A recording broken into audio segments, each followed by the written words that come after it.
Education USA Mongolia хөтөлбөрөөс мэдчилж байна. Бид энэхүү цуглал подкастаараа дамжуулан Америкийн нэгдсэн улсад дэлхийд тэргуулах боловсрол эзэмшээд их орондоо иргэн ирж мэргэжлэр салбартай манлайлан ажиллаж буй Монгол залуусын төвхийг хүргэж байхаар зорилоо. Та бүхэн бидний бэлтгэсэн явцлуудыг 7 хоног бүрийн даваа гаргуудад хүлээн авч сонсоорой. Сайн байцгаана уу эрхэм сонсогчдоо. Монголд Америк төгсөгчтэй холбоо буюу MASA Education USA Mongolia-гаас хамтран эрхлэн хүргэлдэг Америкт суралцсан миний түүх подкастын энэ удаагийн дугаар эхлэхэд бэлэн боллоо. Тэгээд зочноор Global U-Grad хөтөлбөрийн 2016 оны төгсөгч та бүхний мэдхээр Мишель Обамагийн Becoming гэдэг номыг орчуулсан оюун зул оролцож байна. Тэгээд бидний урилгыг хүлээж авсан оюун зултаа баярлалаа. Өөрийгөө танилцуулахгүй юу? Сайн байна уу? Подкастаа урьсан баярлалаа. Тэгээ намайг оюун зул гэдэг Мойсийн сэтгүүл зан гэж сурдаг байсан. Тэгээ одоо бол утга зохиол, номын орчуулагч гэдэг. Тэгээ сая намжингийн дурдсанаар Мишель Обамагийн Becoming, Dr. Brené Brown-ийн дээрш түлээд, хэлгүй өвчтөн гэх мэт уран зохиол, баримт зохиол гэдэг одоор нийт 7 бүтээл орчуулад байгаа.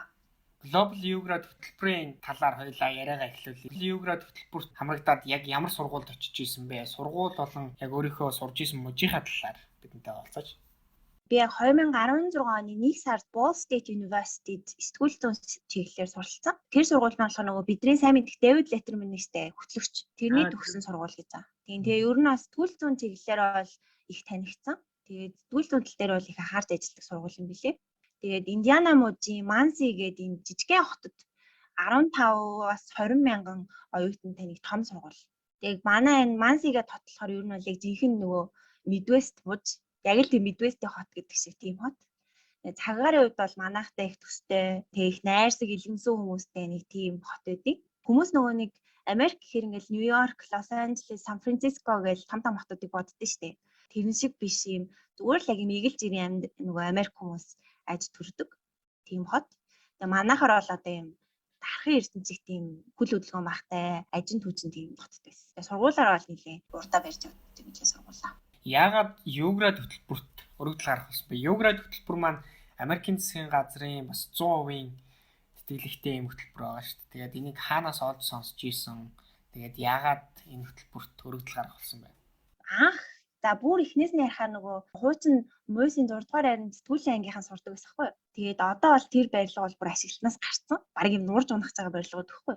Анхны өдрийн 9 сарын 1-ний жил ингээл тийм байранд орохоор ингээл яг сэтгүүл дундуур сураад эхлэхээр нөгөө сургалтын цаанаар тэгэл оюутнуудын бас ингээл чадвар танцаас сүүлжсэнээс жоох өөр. Тэгээд яг яагаад аплайд болсон бэ гэхээр нэгдүгээрт бол мэдээж өөрийгөө сорих огтөөр орчинд орж үзэх хүсэл байсан. Тэгээ нөгөө Harvard сурдаг нэг залуугийн блог байсан да. Тэр блогийг манай уух их айгүйх сонирхож уншдаг байсан хгүй. Зөвлөгөөг нь айгүйх авдаг. Тэгээ ер нь за Америкт ер нь ингэдэм байна да. Ингэж сурч болдсон байна гэдэг нэг ойлголт авсан. Тэгээд хүмүүс бас нэг Америк сурна гэхээр бас айгүй хэцүү, тэнгэрийн юм шиг юм боддөө штэ. Яг ингээд тулаад үзэхээр бас тийм ч хэцүү биш. Гэхдээ сургалтын зардал, төлбөр, амжиргааны зардлаа даах их хэцүү.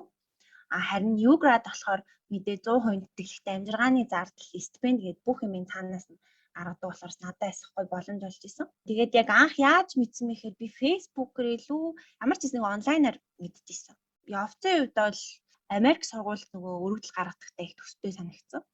Нөгөө багшийн тодорхойлох захидал, дүнгийн хуулбар, эссе, ярилцлага өгдөг процесс нэг адилхан. Тэгээд миний хувьд болохоор нөгөө яг шалгуурт нь одоо цоор ганц манлайлах чадварыг харахаас гаднаас нийгэмдээ өөрчлөлт гаргаж чадах хүүхд мөн үү? Тэгээд эргээд тэр Америкт сурсан зүйлээ их орондоо сайн хэрэгжүүлж чадах уу? Тэгээд цаашлаад Америк соёлд ямар хувь нэмэр үзүүлэх вэ гэдгийг хардыг санагцаа нөгөө зөвхөн дүн манлайлах чадвар тэрийг харахаас гадна. Тэгээд бас магадгүй би нөгөө сэтгүүл зүгээр сурдаг байсан болохоор тодорхой хэмжээнд бас тэнцэх явцад маань бас нөлөөсөн байж магадгүй гэж боддог. Нөгөө сэтгүүлч чинь нөгөө нийгэмд уг нь бол айгу хувь нэмэртэй хүмүүс нөгөө нийгмийн тойл гэж ярьдаг сэтгүүлчтэй. Тэгэж нэг анх явж исэн юм байна. За хөтөлбөрийн талаар ингээд сонсоод шалгууруудыг олж мэдээд тэгээ ингээд бэлдсэн. Тухайн хөтөлбөрт яг зориулж бэлдэж явах үеийнхаа дурсамжаас хуваалцаач. Яг гинтийн шийдвэр байсан л да яг үнэндээ. Тэгээд анханасаа эсэндээ юу бичгээ, юу өгүүлэх айгу сайн мэдчихсэн болохоор нэг төрөлхөө өргөдлөө гаргасан. Тэгээд эсээгээ нөгөө өөрийнхөө амьдрал тохиолдсон, өөрт нөгөө нөлөөсөн түүх хэрэгцсэн манаас тэнцэд нөлөөсөн баг.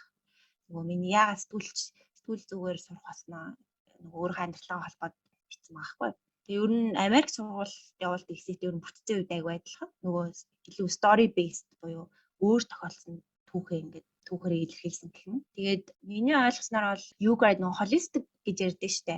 Нөгөө тухайн оюутны ингээд тал талын сонирхол, хувь хүнийг нь бүхлээр нь авч үздэг гэж санагдсан. Тэгэхээр applied байгаа хүмүүс байвал өөртөө үнж хагаад өөрийнхөө зорилго, өрөөдлөө үннээр нь илэрхийлэх хэрэгтэй баг. Тэгээд миний хувьд бол манлайлал нийгмийн идэвхтэйс илүү нөгөө артистик, ном зохиолтой холбоотой ажил тухайн үед их хийдэг байсан хгүй. Тухайн үед чинь хүүхдийн номын зураг зурдаг байсан. Тэгээд номын клуб би бас зохион байгуулад удирдах авдаг байсан. Тэд нар маань нас нөлөөсөн баха. Сая дурдж байхад яг эсээгээ бичихтэй надад одоо болж исэн үйл явдал дээрээс үндэслээд яагаад би мэрэгчлээ сонгосон бэ гэдгийг бичсэн гэж ярьж байсан. Чиний хувьд сэтгүүлч гэдэг мэрэгчлийг яагаад сонгосон бэ? За наа чи бүр эртний түүх ярина л да. Нөгөө манай 10 жилд болохоор багш маань айгүй abusive хүн байсан л та. Хүүхдүүдтэй айгүй доддог. Тэгээд тэр чинь маань 6 дугаар ангиас сурсан гэхээр бүр ингээд 4-5 жил ингээд зодуусаар агаад айгүй хэцүү. Суран бүсээр нөгөө хүүхдүүдийг хочоо оруулахдаг гэсэн чинь. Тэгээд манай агш болохоор бүр нэлээ юм экстрим талтай. Тэр маань нөгөө манай ангийн хүүхдүүдэд юу н сэтгэл санааны үед айгүй хэцүүсэн. Одоо бол тийм юм эцэгчүүд бол нэг хүлцгээ болчих цаг сайхан болсон байна. Тэгээд манай ангийн хүүхдний бичлэг хийсэн байсан юм. Тэгээд тэрийг би нөгөө одоо нөгөө жинхэнэ арга мухардна гэдэг шиг YouTube дээр би зүгээр тавьцаасахгүй ойлгохтой нэг гарч марч өгөөгүй. Тэгсэн чинь нэг мэдсэн чинь хэдэн сарын дараа ч илүү мэдээгээр гараад тэгээд сургууль таараа бөө хийлэн болж ирсэн. Тэгээ хүн болгон ч нөгөө намайг багшаасаа ургасан гэдэл үзээ ядаад би чинь тэрвэрч бас шинэ юм болчихсон байхгүй юу. Тэгээд ер нь тэрнээс үүдэл ер нь за ер нь тий дуу хоолойгүй хүмүүст ер нь дуу хоолой өгөх хэрэгтэй байна. Яригддгүй зүйлийг ер нь ингэж тий ярих хэрэгтэй байна гэдэг юм инспирэшн авсан байхгүй юу. Тэгээ мууис дан хорж байхдаа шууд сэтгүүлчийн ангид орно гэл тухайч нөгөө олон шалгалт өгдөг. Зүгээр хэрэгтэй юм өгөөл орчдөг. Тэгэл Монгол хэл англи өгөөл ангиас ганцаараа математик шалгалт өгөөгүй. Тэгээ шууд зориглол сэтгэл шудлуудаа л орсон байхгүй. Тэгээ тэр түүхээ одоо би айгуу гоё өгүүлэх шиг гэх юм да бичиж өгсөн. U-grade. Тэгээ ярилцлагандаас тэрийгээ дурдсан.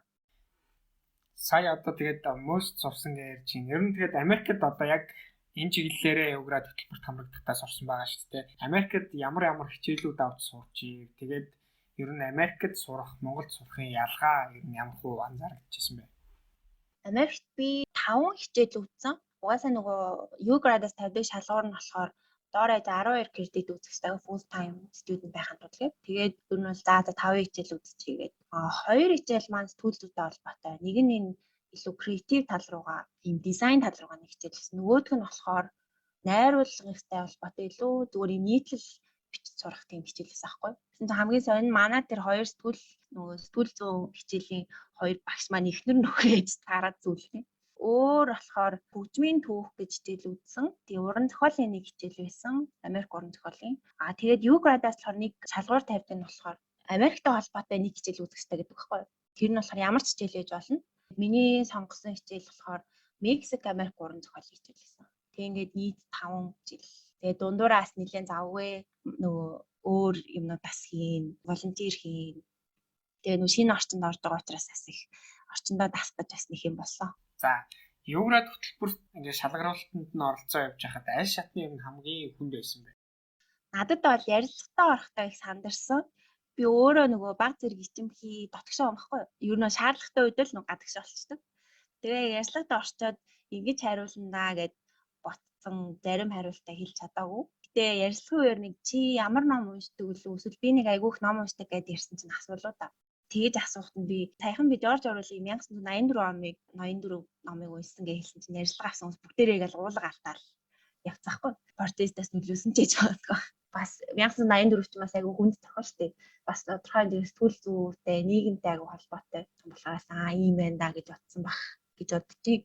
Өмнөх дугаарууд дээр бас манай U-grade төгсөгчд оролцоод өөрсдийнхөө туршлагаас хуваалцажсэн. Гэхдээ за нэг иймэрхүү зүйлийг бас түгээмэл алдчих гээд байт юм байлээ шүү. Би бас нэг иймэрхүү мэдрэмжүүдийг авсан гэд бас хуваалцажсэн. Чиний хувьд яг одоо ингээд энэ жил ч юм уу те Global U-grade хөтөлбөрт материал илгээх гэж байгаа оюутан залуустаа зориулаад нэг иймэрхүү зүйлийг анхаарч арай. Ийм зүйлүүд дээр ер нь түгээмэл алдчих гээд байт юм байлээ шүү. Гэсэн зүйлүүдээс нь хэлвэл юу гэж хэлэх вэ? Өөртөө үнэнчээж яг өөрийгөө байгаагаар нь харуулах хэрэгтэй. одоо сүүлийн үед нөгөө манлайлагч байх, нийгмийн идэвхтэй байх гэдэг айгүй хэрэгждэг болсон шүү дээ. Тэгээ би ингээд өөрөө хувийн туршлагаас харахаараас заавал тийм байх шаардлагагүй те. Чи чин зорилготой, хүсэл тэмүүлэлтэй яхад тэр бүхэн чинь чиний өргөдлөөс айгүй тод харагдана. Тэгээ гол нь би ямар хүн бэ? Яг яагаад юуны төлөө Америк явах хэвтэй? Тэгээ миний давуу тал, миний сул тал, миний онцлог юу вэ гэдгийг маш сайн эсэндээ ч юм уу ярьцлагандаа ч юм уу тодорхойлсон байх хэрэгтэй. Гадаад явж сурна гэдэг бас маш том хариуцлага учраас яг хувьдаа би бэлэн үү? Ийм том цорилтод орохдоо бэлэн үү гэж өөртөө бас сайн ярилцах хэрэгтэй. Хүмүүс одоо альва нэгэн хөтөлбөр, тэтгэлэгт хөтөлбөр эсвэл тэмцээн уралдаанд оролцохдоо ч юм уу нэг өөрийн гэсэн хүзэр байдаг шүү дээ. За би ийм хүзэртэй учраас энэнд ороод ер нь ялах магадaltaй даа гэд ордог те. Яг тэрнтэй адилхан оюун цэцлийн хувьд глобал юград хөтөлбөрт орж байхад за би ийм учраас энэ даваа талаа ашиглаад ийшээ орчвол тэнцчих болов уу гэсэн тийм зүйл чи эсвэл одоо чи тэнцснийхаа дараа за миний ийм даваа чанарууд намайг одоо тэнцэхэд хүргэлээ дээ ч гэдэг юм уу. Тийм зан чанарууд төлөөс өвчин зүйлээсээ болцооч. Сая ярьсан миний одод энэ хувийн стори шүү дээ. Миний түүх, тэгээ миний зорилго, тэгээд одоо асын хараач гэх юм уу. Тэрийгээ би нөгөө эсэндээ айгу сайн илэрхийлсэн байсан болохоор тэр их нөлөөсөн баха. Тэгээд ярилцсан дээрээ мэдээж ярьсан зүйлс бас байна. Мэдээж дүнгийн хувьд бас сайн байсан. Тэгээс муугүй англи хэлтэй. Тэгээд цаанаасаас шалгаруулж байгаа хүмүүсээс яг энэ хүүхд очоод тий ачаал дааж чадах уу? Тэг хэлний асуудал гарахгүй юу тий? Шал өөр орчинд ирэхээр бас хэцүү шттэ. Тэгэхээр яг хувьдаа энэ хүүхдтэй хаттай сэтгэлийн хаттай байж чадах уу гэдгийг нэг хардаг баха. Тий сэтгүүл зүүн үү гэдэг утгаараас нөгөө Монголда буцаж ирээд энэ хүүхд их орондоо юу хийж бүтээх вэ гэдгийг бас харсан байх гэж бодож байна. Тэрийг л би айгу тодорхой бичсэн. За ингээ хөтөлбөрийн шалгууруудаар нь явсаар байгаа. Хөтөлбөртөө тэнцчлээ. Тэгээ тэнцсэний дараа яг тэнцсэн гэсэн мэдээгээ авах ямар байсан бэ? Тухайн үеийн мэдрэмж ямар байсан тэр талаараа болцооч. Би хариугаа 5 сард авч исэн санагдаж байна. Одоо ч бүр 5 жилийн өмнө юм байна шүү дээ. Гадаа ганцаараа явж илүү нэг ажил амжуулах гал явж исэн баг. Тэгээд нэг мэйлээ шалгасан шиг санагдаж байна. Тэгээ эхлээл нэг л бууж өгөхгүй. Тэгэл баяр үргэн бүргийг л мессеж ирсэн. Тэгэл нэг л бууж өгөхгүй. Тэгээд нэг сүртэй юм бодоогүй. Тухайд бид баяртай байсан л та. Тэгэд яг явах төхөөд ирсэн чинь нөгөө виз мизээ хөөцөлтөл нөгөө элчин рүү явж магаалсан гот арай илүү догдолж эхэлсэн. Одоо бодоход бол их айдуу тайван хандж исэн байна. Америкт очлоо. Тэгээд очсон үеийн дурсамжууд, тэгээд очсон үеийн анхны сэтгэл ямар байсан бэ? Очоод ч соёлын шок гэдгийг утгаар нь мэдэрсэн аахгүй. Анх удаа би нэг гадаад явж үзчихсэн. Тэгээ дээрээс нөгөө миний нислэг хоцроод тэгээ бараг 48 цаг ингээ унтаагүй. Анх нөгөө сургуулиар очиж амар ядарч очижсэн аахгүй. Тэгээ бүр ингээ тархины ажиллахгүй бүр унтарсан үнэл. Тэгээс анх удаас ганцаараа бие дааж ихүүдээ тэгж амьдарч үзчихсэн. Тэгээ нөгөө шинэ газрын соёл, хоол, хүмүүс, үнэр танар гэл нөгөө маш хурдан юм ингээ дасах хэвээр. Бас нэгэл тэнд чинь нөгөө зоосон мөнгөөс ашиглаж штэ. 25 цент 10 цент гэхэд тэрнийхээ австригаас болох гэж бас хэдэн өдөр юм болж байгаа. Тэгээ дээрээс нь би нөгөө өвлийн амралтын өөр очсон болохоор сургууль маань ингээ хов хоосон. Тэгээ гуан цоолны газар бүгдээрээ хаалттай. Тэгээ тэрэнд нөгөө уг нь бол гадаад оюутан зөвлөгөө өгдөг юм тусдаа ингээ хүн байдаг ч гэсэн хийх юмны учрыг бол өөрөө олох хэрэгтэй болно. Тэгээ дотор айрнаа тохино тий. Тэгээ азар манай Юградын өөр 2 гадаад оюутан манай сургуульд очсон байсан болохоор эхний өдрүүдэд аягүй хайтай байсан. Явандаа би бас нөгөө Белорусаас ирсэн Юградтаа үзаагүй татны найзууд болсон. Одоо ч гэсэн найзууд. Тэгээд яг ийм дурсамж ихээр тэр санаанд ороод нэг анх очиж ирсэн нэг юм соёлын шокны үе юм уу. Нөгөө жижигхэн хот болохоор автобус айгүй цөөхөн явдаг. Тэгээ манайх шиг 10 хүртэл ингээ байн автобус өрөөсөө явахгүй. Тэгээ бүх юм нь хоол. Тэгээ дандаа нөгөө машинаар явдаг хүмүүс нь явган хүн ерөөсөө явдаг. Би ч нэг утасны дугаарг байсан болохоос дата авахгүй. Тэгээ нэг орой супермаркет орох гээд явлаа. Тэгээ дэлгүүр хийж гарч ирсэн чинь сүүлийн автобусаас очсон. Тэгээд утасны цэнийг ажиж дуусгаад тэгээ би ч дэлгүүрийн Wi-Fi Google Map ороод сургуулийн хаягаа заагаад тэр өөрч танихгүй хар сүнээрээс алхаж өгч байгаа. Бараг цаг орчим алхаад арай гэж сургууль дээр ирээд. Тэгсэн чинь хамгийн сонин замд өрөөсөө нэг ч явгуун тараа. Дандаа машинтай хүмүүс. Тэгээд нэг сар бол нилээ хэцүү байсан. Шинэ орчиндөө дасах гээд. Тэгэхээр бас явж байгаа хүмүүсийн хувьд нөгөө тухайн хотоо нужаа юу нилээн сайн судалж агаад яваарэ. Тэг хүмүүсээс ойроо YouTube-аар их зөвлөгөө өгдөг болсон шүү дээ. Тийм юмудаа сайн үзвэл зүгээр ах. Тийм тэгээ яг Юградын оюутнууд нөгөө семестртээ амжихын тулд бас яг тухайн нөгөө өвлийн амралт гэж үүдэг. Одоо яг амралтаар нь тааруулаад улсаас нь нөгөө оюутнуудаа явуулчих юм шиг Америк руу. Тэгэхээр яг тухайн үед нөгөө өвлийн амралт болохоор бүх оюутнууд гэрлүүгээ ч юм уу эсвэл өөрийнхөө улс руу ингээ буцаа явцгаачдаг.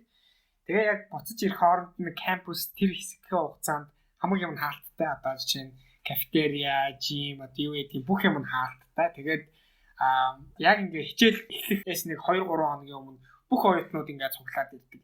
Яг тэр үед дээр нь евградууд их явдгийм байлээ. Тэгээд тэрэн дээр нь очиж яахаа мэдэхгүй бүр гайхсан тийм байдалтай байсан тийм евград рууттай би ясцсандаа таарч исэн. Бас тэдний нэг нь манай оюун золиолч таарж байгаа шиг байна шүү дээ, тий. Харин тийм. Гэтэ бас нэг гоё юм нөгөө манай евградын цаанаас нөгөө бидрийг хариуцдаг хүмүүс нас ингээд байн холбоотой яаж нээж ийн хэрэгтэй туслах юм байвал хэлээрээ гэдэг ингээд байн холбоотой гэдэг болохоор бас гэж арай гайгүй.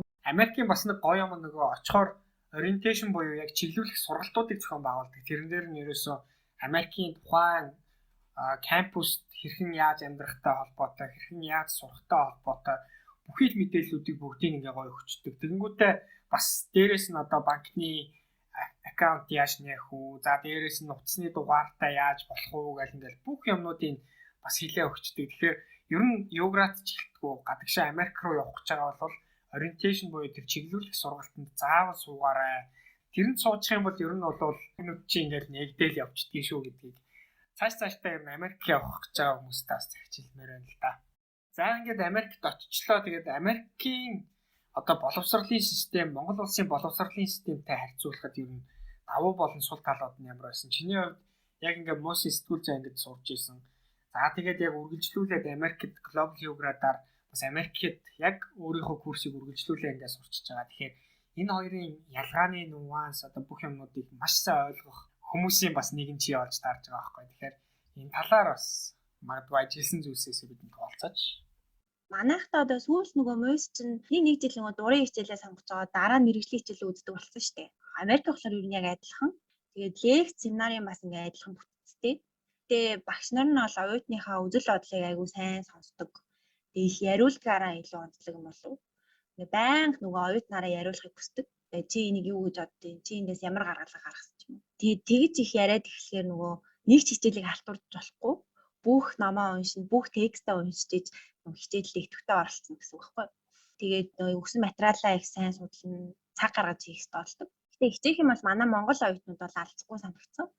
Олон цагаа сайн зохицуулаад хийх юмаа бүгдийг ингээд амжуулаад хийчихвэл гайгүй. Тэгээд хүсвэл бас тэнд нөгөө давтлах зөвлөгөө их өгдөг. Өөц болцоо нь ингээд бүгд гарын доор байдаг учраас өөр зүйл санаа зовхгүй. Зөвхөн хичээлд анхаарах нөхцөл бол бүрэн бүрддэг. Чамд камер хэрэгтэй бол камер түрээсээр авч болно үнэгүй. Тэгээд тэрөө кампусаар дүүрэн компьютер, Mac, Microsoft гэх бүгдээрээ байдаг. Ерөөсөө юмар дутхгүй л ингээд кампус дээр жиж зөвхөн сургуульдаа л анхаарал гэсэн тийм хандлагатай. Тэгээд тэр нь их гоё санагдсан. Тийм тэгээ хичээлээ хэрвээ ойлгохгүй байх юм бол яг тухайн хичээлүүдээр нь давтлага өгдөг тийм оюутнууд байж идэг те. Тэгээд яг тухайн оюутан дээр нь ингээд цаг аваад очиод ямар ч үн төлбөргүйгээр хичээлүүдэд заалгачиж болно. За тэгээд яг профессороос юм асууя гэх юм бол нөгөө профессорын office hours гэж байдаг те. Тэр цаг очиод бас яг профессортойгоо цаг авч агаад ингээд уулзаад надад ийм юм болохгүй байна. Би таны хичээлийг яг энэ ойлгохгүй байна. Гэт ингээд сайхан ярилцахад айгүй гоё тийм нээлттэйгээр зөвлөгөө өгдөг тийм байдаг. Тэгээд яг л сая оюун зөлийн хэлж байгаатай адилхан ерөөсөө бүхэл юмнууд гарын дор одоо яг сурахад юу хэрэгтэй вэ тэр болгоно нь ингээд байж идэг. Тэр нь айгүй гоё байдаг Америкт бас. За Америкт суралцж байхдаа ер нь сайн дурын ажил төсөл хөтөлбөрүүд ер нь хэр оролцож исэн бэ?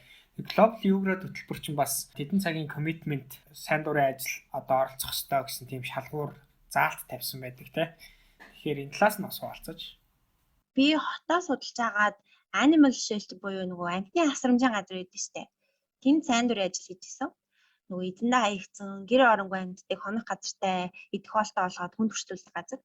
Тэгээ би өөрөө бол амьтанд их хайртай. Тэгээ манай Монголд бас үйл үед энэ амьтны эрх яригддаг болсон штеп. Тухай дамааг явж байхад болохоор юм нэг бас нэг яригддаг байсан. Нүуд яригдж эхэлжсэн баг. Тэгээд Америкт болохоор тэр нь бүр ингээд тогтолцоо болоод усаас нь ингээд дэмжлэг өгдөг. Бүр ингээд хөгжсөн. Гэр оронгүй амьтдыг одоо яаж эзэнтэй болох вэ гэдэг асуудал. Эндээс бол их суралцмаар зүйлээс ихтэй санагцсан. Америкт амьдрах, Монголд амьдрах ер нь ялгаатай сэтгэлгээний ялгааны хувьд ямар хөө гэдэг юм байна. Амьдралын хэм маяг те Тэр талаар нь бас бидэнтэй уулзаач. Надад бол Америк оюутнууд болохоор илүү нөгөө юмыг ном журмаар нь дагдаг юм санагдсан. Тэгээ манай монголчууд нөгөө хуучин ер нь социорнуудын хүүхдүүд их тийм гүндүүгөө шулуухан тустаас яриатай барууны хүүхдүүдтэй харьцуулахад Америкчууд болохоор нөгөө хэлж байгаа юмаа жоохон даал дутгаар илэрхийлдэг ч юм уу тий. Тэгээд соёлын алгаа их болохоор бас алдаж онох, ганцаардах, бухимдах үеэс байна. Манайхан болохоор юмыг нөгөө өөртөө хийчих барьчих бид нар чадна штэ гэсэн нэг тийм хандлагатай байдаг штэ. Тэнд болохоор нөгөө бүх юмд бэлэн байдаг учраас бас нөгөө ном журмаар нь хийдэг гэдэгтэй л холбогддог юм л та. Тэгээд өссөн орчин нийгмийн байдал бас их нөлөөлдөг баг.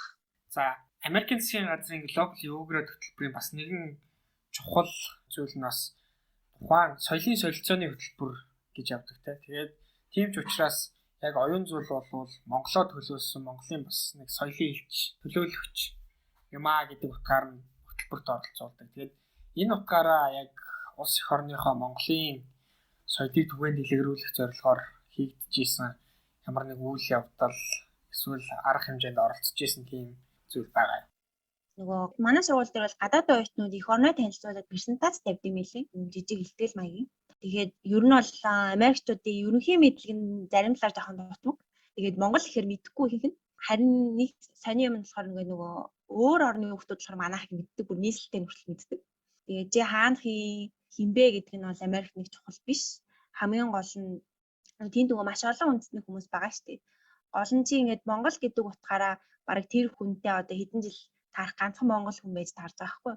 Тэгэхээр бас ийм зөв сайхан сэтгэл үлдээх бас их. Одоо Монгол гэхэл ингээл чи бодогддог болно л гэсэн үг байна. Тэгэхээр бас зөв сэтгэл үлдээгээд манай монголчаас ийм орн шүү гэдгээс их ойлгуулах гэж би бас хувьдаас хүрхэ хичээсэн. Тэгээд манай сургууль дээрээс ерөнхийлөгчийн оройн зог гээд олон улсын оюутнуудыг оролцуулсан юм арга хэмжээ олж исэн. Тэнд мэдээж Монгол дээлэн өмсөд очсон. Нэг сони юм нь болохоор манай сургуулийн Аз хүүхдүүд их нөгөө Монгол хэрэг айгу илгэмсүү хандж исэн. Тэгээ хажууд суудээс нэг солонгос оюутан бас өө чи Монгол юм уу? Миний анхны Монгол найз гээл сүйд олж исэн. Тэгтээ бас мэдээж олон Америк дараа нас Америк зөндөө найзууд тоосон л та. Тэгэхээр би бас сургуультаа баг ирсэн анхны Монгол оюутан байсан шүү. Сургуулийнхаа нэг том хоолуудад нь яг ингээд сурдаг оюутнуудын тугуудыг хүлэгдэг шүү дээ. Тэгэхээр би яг анхны Монгол оюутан боллоо гэд тугаа хүлэгж ийсэн үгүй юу? Тийм их боломж гараагүй баха. Нөгөө ингээл айгуу завгүй ингээл өнгөрөөл хам хум ярихтай үгүйтэй ингээл яваад идэг гэсэн болохоор бас тэгэл нөгөө хичээл ингээл хурдан эхлээл тэгэл юу нөгөө нэг бараг зөвлөлттэйгээ ярих тэгэл хичээлтэй анхаарал хажуугаар нөгөө нэг дугуулын секцтэй явна нөгөө анимашн шилтэртэй очиж волонтер хийн. Айгуу хурдан 5 сар өнгөрсөн шүү дээ. Бараг юу болцоо гээл тэгэл бүрээд ирсэн. Зарим тохиолдолд зарим сургуулиуд яг тэр тугаа бол яг full time зэрэг авж байгаа тэр оюутнуудаа бас үлгэх боломжийг олгоод байна. Тэгээд маш олон Америкийн бас Монгол оюутангүй сургуулиуд байгаа бах. Тэр сургуулиудад цаашдаа Монголын олон оюутан залуучууд өөрсдийнхөө улсын тугийг хангалтч нь болж үлгэх байхаа гэж найдаж байна. Америкт бас яг ингээд югра дээр явж хахад аялах тийм гоё боломжууд гардаг шүү дээ. Ялангуяа спринг одоо хаврын амралтаар ч юм уу ийшээ аялах боломжууд гардаг. Оюун зүйлийн хувьд аялж ийсэн үү? Аялж ийсэн бол хаагуур аялж ийсэн бэ? Тэр дурсамжаас бас бид нартай хуваалцаач. Юградын бас нэг гоё юм зүгээр та нар аялцгаа гэд мөнгө өгчдөг байхгүй яа тэр 7 хоногийн хугацаанд. Түүнийг бол өстой алдаж болохгүй тэр боломжийг. Тэгээ би нөгөө Индианад байсан болохоор ойрхон орн Чикаго яваад тэгээ тэндээсээ Нью-Йорк орсон. Тэгээ үнэхээр мартагдчихгүй адал явдалтай хэдэн хоног өнгөрсөн. Вашингтон DC яс явж исэн. Намжин бас тэндээр таарч исэн. Тийм. Тэр үеэр чи бас аялаа явж исэн байна шүү дээ. Яг хоо DC-г яасан. Тэгээ тэр чинь миний хаврын амралтын дараа болсон юм байна. Тийм 7 хоног Чикаго, Нью-Йоркоор сайхан явсан. Тэгээд Нью-Йорк яагаад нөгөө онцгой хот гэд хүмүүс их сүйд болоод идэг. Хэвээ очиж үзчихэл мэдэрсэн. Тэгээд дараа нас нөгөө ном орчуулахад ч гэсэн нөгөө аялж исэн туршлага маань бас нэмэр болсон. Нөгөө Мишель Обама ч өөрөө нөгөө унган Чикагогийн хүн байхгүй юу? Тэгээд тийм болохоор бас ингээд номын доторх үйл явдал ингээд угаасаа ингээд Чикаго гэхэр ингээд нүдэнд харагдаж байгаа шүү дээ. Тэгэхээр орчуулахад илүү дөхөн байсан байж магадгүй. Тэгээд нөгөө музей, галерей үзэх гээд дундахгүй их юм байна. Би ч нөгөө MoMA, Met Museum, The Art Institute of Chicago үтнээс их олзуурхаж явдیں۔ Тэгээ энийг нэг дурсамж гэвэл нөгөө Нью-Йоркоос буцахдаа би онгоцноос очоод Ста баларсан. Тэгээ маргааш нь Chinatown-аас нөгөө Indianapolis руу явах 12 цаг явах автобусны билет захиалаад тэгсэн чинь Ohio-д ирээд хажуудлын мужид ирээд нөгөө автобусны дугуй нь хангараад өдөржин шатхуун түгээгүүрээ газарт үнсэж байгаа байхгүй. Тэгээ азар яг автобусны интернеттэй. Тэгээ шүүн дөлөөр явж өөр нэг автобус ирээд тэгээ шүүн дөлөөр Indianapolis ирсэн чинь нөгөө манай найз бүтрийг тосч авах хэрэгтэй байсан юм маань унтаад заахгүй. Тэгээ манай найзтай ирсэн автобусны дэснийг Орс ахтай яриад тэг гэртэн түр очиод нөгөө өнөөс хэрдэл хүлээ гэдэг ярихгүй. Тэгээд тэр Indianapolis-аас ч манай сургууль руу бараг нэг цаг 30 минут явж хүрдэг. Тэгсэн чинь нөгөө ахц нөгөө битэрийг молко Орс ганцтнаар дайлал айгуу сүрхий. Тэгээд битэр жоох айц үсттэй ас тийм чи танихгүй нэг гэрт ороод ирсэн. Тэгсэн чинь нөгөө тосч авах хүмүүс маань бүр сэрж өгдөггүй. Тэгээ би нөгөө уцаараа яста бүгнээд орлож нэг Uber захиалаад. Тэгээ үүрээр нөгөө явж арай гэж сургуультай ирсэн байдгийг. Хамгийн тэнэг нь онгоцноосоо хоцорсон шалтгаан гэсэн чинь бит хоёр манай найз дээр амар тайван цай ууж сууж байгаа л онгоцноосоо хоцорчихж байгаа байхгүй. Нэг тийм хүүхдэд юм болж исэн. Тэгвэл ста нэлээ хөгжилтэй аялсан байх шүү. Ер нь бол яг ном орчуулахад хэрэг болж исэн гэжсэн. Яг тэр бас санаанд орчлоо. Сүүлд би Rudy Giuliani-гийн Leadership гэдэг намайг уншсан. Rudy Giuliani чинь өөрөө Нью-Йоркийн хотын дарга байсан. Тэгээд тухайн үед яг ингээд номыг уншиж байхад өчигдлийн тэнд байсан юм байна. Тэр хэсэг ингэсэн юм байна гэдээ яг ингээд нүдэнд харагдаад идэв юм л. Тэгэхээр оюун зуулыг ч гэсэн яг тэр Becoming Michelle Obama-гийн номыг орчуулж байхад бас яг тийм мэдрэмж төрсөн болов гэж бодогдлоо. Хөтөлбөрт хамрагдсны дараа ер нь ямар боломжууд нэгдсэн байв? Ирээд ер нь бол нөгөө Америк сурсан гэдэг утгаараас ажилд ороход бас илүү нээлттэй бас юм санагдсан. Тэгээ ялангуяа энэ нөгөө Becoming-ийг дааж авахт манаас тодорхой хэмжээнд нөлөөсөн баха. Нөгөө надаас илүү туршлагатай хавцнаар орчуулъя гээд маш өдөр буюу нөгөө Becoming гаргасан редакцид айгүйх санал тавьсан байлээ л дээ. Тэгсэн мөртлөө маш өдөр нөгөө би өмнө ном орчуул үзээгүй энэ туршлагагүй хөлтөд өгсөн. Тэгээ нэг юм байна л гэж харсан юм шиг байна. Тэгээ түүнээс хойш ер нь бол хвчлэн дандаа Америк зохиолчдын ном орчуулсан байна. Орчуулга хийхээр тухайн хэлээ сайн мэдхээс гадна айгүйх мэдлэг шаарддаг ажил байхгүй юу. Тэгэхээр бас Юградаар явж үзсэн маань бас их миний ажилд бас их төвхөн болдог юм шиг санагддаг. Тэгээ одоо болохоор би нөгөө Pulitzer-ийн шагналтай Ronan Farrow-гээс төлчээ 90 сурвалжлах сэтгүүл зүүн Catch and Kill гэдэг ном орчуулж байгаа байхгүй юу. Орчуулаад ер нь дууссан удахгүй гарна. Тэгээ үйл явдал нь болохоор Нью-Йоркт болдог. Тэгээ ер нь зөвхөн Нью-Йорк хотод нөгөө очиж үзсэн үний мэдхээр нэг үг хэллэг гардаг. Тэгээ тэрийг нь бол би өөртөө бодохгүй, тоохгүй, цаг алдахгүй ингээд шууд буулгаж байгаа байхгүй. Тэргээрээ бас их давуу тал болно. Нью-Йоркд байж хахад чи одоо ингээд real Нью-Йоркер боллоо шүү гэдэг. Би өөрөө Нью-Йоркийн Utica гэдэг хотод сурж исэн болохоор тэр юм уу яг ингээд бүр юмнууд нойрох байгаад тийм. Тэгэл хүмүүс ярихдаа Нью-Йорк акцент энэ төр гэж ярьдаг те. Нью-Йоркийн ярианы хэм маяг, Нью-Йоркийн хар ярианууд гэж юмнууд цаана байдаг. Хүмүүс одоо энэ подкастыг сонсож байгаа хүмүүс ч гэсэн цааш нь ингээ Google дээр үзэх юм бол зөндөө олон юмнуудыг олж харах байх. Тэгээд бид хоёрын ярилцлага ер нь дуусах өндөрлөх нэлээд өгч байна. Тэгээд Global Yugrad хөтөлбөрт суралцахаар одоо материалыг хийхээр бэлтэж байгаа оюутан залуус тандаж оюун зөлийн зүгээс юу гэж захих вэ? Алдаж болохгүй маш гоё боломж.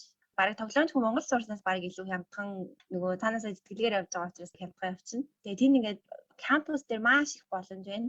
Тэгээ тэр болгоныг алдахгүй байж болох бүх юмыг л үзээрэй гэж хэлье. Яг нэг жижигхэн татаад ярьчихад нөгөө би хөгжмийн хичээл дээр болохоор манай багш ингээд бидний концерт тоглолт аягүй хүүзгээд гэдэг байсан байхгүй. Тэгээ манай кампус дээр өдөрт бараг доор хаяж 2 тоглолт болдог. Хөвчлэн надад сонгодог хөгжмийн. Тэгээ хөгжим сонирхч дүгнэлт бол тэр өстө диважин л гэсэн. Тэгээ би 7 хоногт бол зоолттой 2 тоглолт үзчихдэг. Манай кампус дээр бас том уран бүтээлчдэр тоглолтоо тавьдаг. Тэр нь л оюутнуудад хямдхан байна. Тэгээ жим, усан бассейн, гүйлтийн зам, теннисийн талбай, компьютерийн өрөө, хөгжмийн өрөө гэдэг бүх юм бэлэн. Тэр болгоныг ажиглах хэрэгтэй. Тэгээ яг бэлдэж байгаа хүмүүстэд зөвлөгөө гэвэл ер нь Америкт нөгөө их сургуульд төгссөн хүмүүсийн ер нь зөвлөгөөг сайн уншаад судлаад ер нь хүүхдүүдийн эсэйг ер нь бас уншиж үз. Тэгээд YouTube дээр нөгөө Super Tutor TV, Crimson Education гэдэг 2 YouTube channel гэдэг зөвлөгөө өгдөг apply байгаа хүүхдүүдэд. Тэрийг бас үзүүл зүгээр ах. Дээрээс нь On Writing the College Application Essay гэдэг ном байгаа. Коллежд нөгөө өргөдлөж байхад essay бичгээд тийм зөвлөгөө өгдөг гоё ном, нэмгээ ном байдаг. Тэрийг уншаад ер нь Yugrad-ийн essay-г бас бичвэл их хэрэгтэй ах гэж бодож байна. Тэгээд ер нь нэрээ үнэлж баашгүй маш гоё дурсамж үзлээдэг. Тэгээ хувь хүн талаасаа ч гэсэн маш том өөрчлөлт авчирдаг ийм experience туршлага хөтөлбөр байгаа. Тэгээд Америк явах тийм чухал зам биш ээ. Тэгээд чи зорилгоо зөв тодорхойлсон хин гэдгээ ер нь тодорхой хэмжээнд мэдсэн. Хүсэл тэмүүлэлтэй бол оролдоод үзэх хэрэгтэй. Тэгж л хэлээ да. За баярлалаа. Тэгээд бидний урилгыг хүлээж аваад подкастын маань зочноор оролцсон оюун зултаа баярлалаа. Тэгээд цаашдынх нь олон гоё номнуудыг орчуулж бас Монгол төмөндөө бэлэг барих байхаа гэж найдаж чинь. Тэгээд маш гоё Юградийн бүх дурсамжаасаа хуваалцаж өөрийнхөө бас зөвлөгөөнүүдийг харамгүй хайрлсан оюун зултаа баярлалаа гэж хэлээ. Тэгээд энэ түрээд бас бидний подкастын маань энэ удаагийн дугаар өндөрлөж байна. Подкастт оролцсон баярлалаа. Тэгээд Юградад өргөлөө гарах цаа хүмүүс байвал чи чаднаа. Амжилт гэж хэлье. Баярлалаа. Америкийн нэгдсэн улсын засгийн газраас санхүүжүүлдэг Education USA Mongolia хөтөлбөрийн хэрэгжүүлэгчээр Монгол дахь Америк төгсөгчдийн холбоо ажиллаж байна. Та Америкт ихтэй сургуульд хэрхэн суралцах тухай цогц үнэн зөв мэдээллийг үн төлбөргүй авахыг хүсвэл Education USA Mongolia хөтөлбөрийн боловсролын зөвлөгөөдөд хандаарай. Бидэнтэй холбогдох хүсвэл www.masa.org-ийн цахим хуудасаар хандж болохоос гадна Facebook, Twitter, Instagram дээр Education USA Mongolia дагаарай. Ирэх даваа гарагт иргэн уулзлаа. Түр баяртай.